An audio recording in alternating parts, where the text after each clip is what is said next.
ആ പിന്നെ മോളോടൊരു കാര്യം പറയാനുണ്ട്. എന്താ മാമ? മോളോട് ഞാൻ പറയണോണ്ടൊന്നും തോന്നരുത്. ഇതുപോലൊരു ഉമ്മ നമ്മുടെ വീട്ടിലുണ്ട്. അവരുടെ അവസ്ഥയൊന്നും ആലോചിച്ചു. നമ്മൾ എത്ര കഷ്ടപ്പെട്ടിട്ട് അവർ വളർത്തിയിട്ടുണ്ടാവുക. അതുപോലെ തന്നെ മോളെ ഇവരുടെ മക്കളില്ലാണ്ട് മോൾക്ക് ഇതുപോലൊരു ജീവിതം കിട്ടുമോ? ഇല്ല ഉപ്പ, ഉപ്പാക്ക് അറിയില്ല ഇവരുടെ സ്വഭാവം. അങ്ങനെയൊന്നും പറയല്ലേ മോളെ. എല്ലാരും ഉമ്മമാരല്ലേ. നീ എല്ലാവരും നല്ലപോലെ നോക്കേണ്ടത്. നീ എന്നെ ഇങ്ങനെ ചൂടായി കഴിഞ്ഞാൽ പിന്നെ എന്താ പറയാനുള്ളത്? മോൾ ഇങ്ങനെയൊന്നും പെരുമാറരുത് കേട്ടാ. മാമാക്ക് ഇതേ പറയാനുള്ളൂ. ഇനി ഞാൻ പറയണത് മോൾക്ക് വിഷമമായിട്ടുണ്ടെങ്കിൽ എന്നോട് ക്ഷമിച്ചോളൂ. ഞാൻ പോവാ, പോയിട്ട് വരാം. മാമ പോയിട്ട് വരാട്ടെ മോളെ. ശരി മാമ. ആ ശരി മാമ. ഉമ്മനോടൊക്കെ അന്വേഷണം പറയുന്നുണ്ടോ അമ്മായിന്റെ അടുത്തൊക്കെ?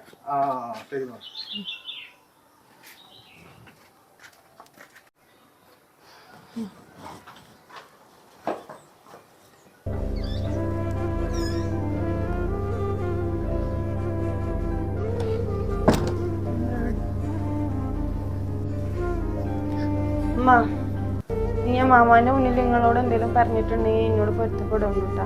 ഞാൻ അപ്പത്തെ ഒരു ദേഷ്യത്തില് പറഞ്ഞു പോയതാ. എനിക്ക് കുഴപ്പമൊന്നുമില്ല മോളെ. എനിക്ക് ബുദ്ധിമുട്ടൊന്നുമില്ല. എനിക്കൊന്നും തോന്നിയിട്ടില്ല മോളെ. അമ്മാന്റെ അടുത്ത് എനിക്ക് അങ്ങനെ പറയണമെന്ന് തോന്നി, അതാ പറഞ്ഞു. ശരി അമ്മ, അമ്മ ഇരുന്നു.